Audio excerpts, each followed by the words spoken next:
Conan deixou a taverna sem olhar para trás. Não por orgulho, mas porque sabia que, se olhasse, veria algo que não desejava reconhecer. O silêncio da rua parecia mais pesado do que o barulho que ficara lá dentro. A noite avançava devagar e o ar frio grudava na pele como um aviso tardio.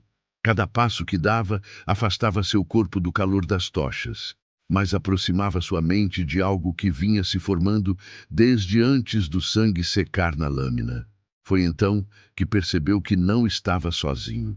Ela estava sentada à margem da estrada, onde a lama encontrava as pedras antigas. Não usava símbolos, nem vestes de sacerdotisa. Parecia comum demais para aquele lugar. E isso era o que mais incomodava.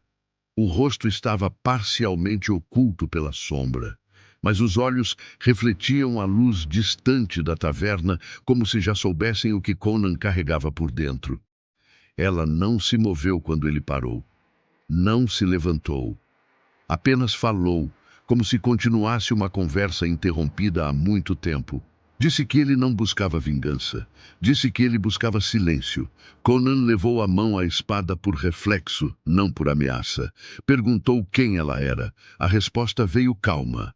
Alguém que sabia reconhecer homens que sobreviveram quando não deveriam. Alguém que sabia o que significava ser observado sem ser escolhido. Ela falou dos sonhos antes que ele pudesse negar tê-los. Falou das correntes, do chão escuro, da espada quebrada. Falou da morte repetida, sempre diferente, sempre inevitável. Conan sentiu o peito se fechar. Não porque acreditasse em profecias, mas porque reconhecia cada detalhe. Aquilo não era adivinhação, era leitura.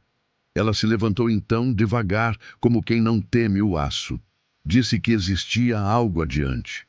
Não um caminho para matar deuses, mas um caminho para continuar respirando sob o olhar deles. Disse que os deuses não caíam como homens. Disse que eles não sangravam como homens. Disse que a única vitória possível contra o divino era não desaparecer. Conan não respondeu. Não precisava. Quando piscou, ela já se afastava pela estrada, desaparecendo na névoa, como se nunca tivesse estado ali. Restou apenas uma direção indicada pelas marcas no barro e uma frase ecoando na mente do bárbaro. Sobreviver também é uma afronta. Ele seguiu. Os dias seguintes foram duros. O caminho o levou para fora das rotas conhecidas, por terras onde os mapas eram apenas sugestões. Conan enfrentou homens antes de enfrentar criaturas. Bandidos que acreditavam que o mundo ainda obedecia às regras antigas. Eles atacavam por fome, por ouro, por hábito, morrendo rápido demais para entender que haviam escolhido o alvo errado.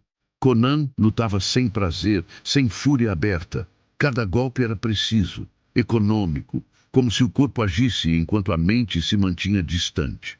À noite, porém, os sonhos retornavam. Ele se via caminhando por um campo de corpos que não reconhecia. Via sua própria sombra se mover antes de seus passos. Via deuses distantes observando, não com raiva, mas com curiosidade. Em um dos sonhos, estava ajoelhado diante de uma figura sem forma. Não havia palavras, apenas uma sensação esmagadora de que sua vida era um erro que ainda não havia sido corrigido. Acordava sempre antes do fim, sempre antes da morte final, sempre sobrevivendo. Quando as criaturas surgiram, não houve surpresa. Vieram do mato fechado, ossos cobertos por couro endurecido, olhos opacos como se algo tivesse sido retirado deles. Não atacavam com inteligência, mas com insistência. Conan lutou cercado, a espada descrevendo arcos largos, abrindo carne e quebrando estruturas que não deveriam se mover daquela forma.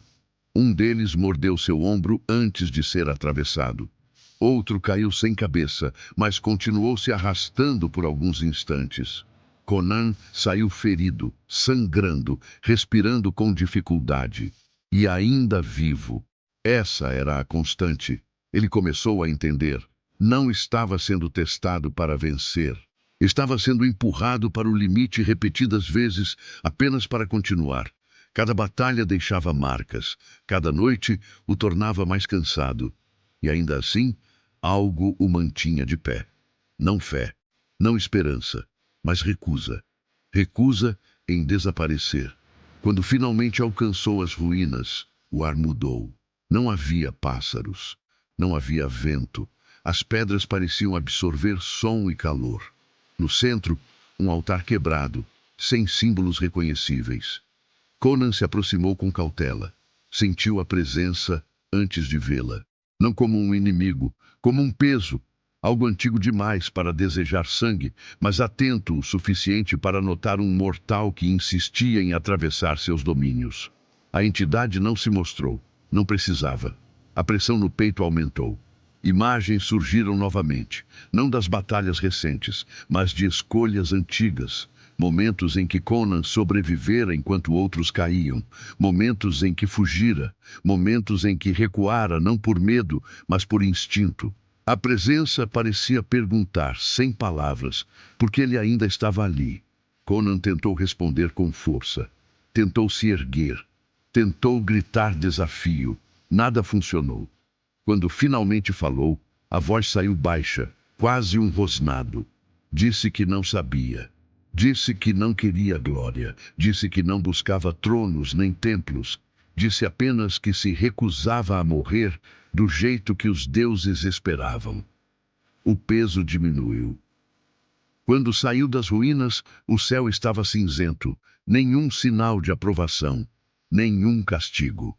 Apenas continuidade. Conan percebeu que aquilo não fora um julgamento final, fora um aviso maior. Algo ainda o aguardava. Algo que exigiria mais do que músculos, mais do que lâmina, mais do que ódio. Ele caminhou até o alto de uma elevação e observou o horizonte. Ao longe, montanhas se recortavam contra a luz fraca do entardecer. Em algum ponto além delas, sabia agora, existia o próximo passo. Não a vitória, não a redenção. Apenas a chance de continuar existindo sob o olhar daqueles que jamais dormem.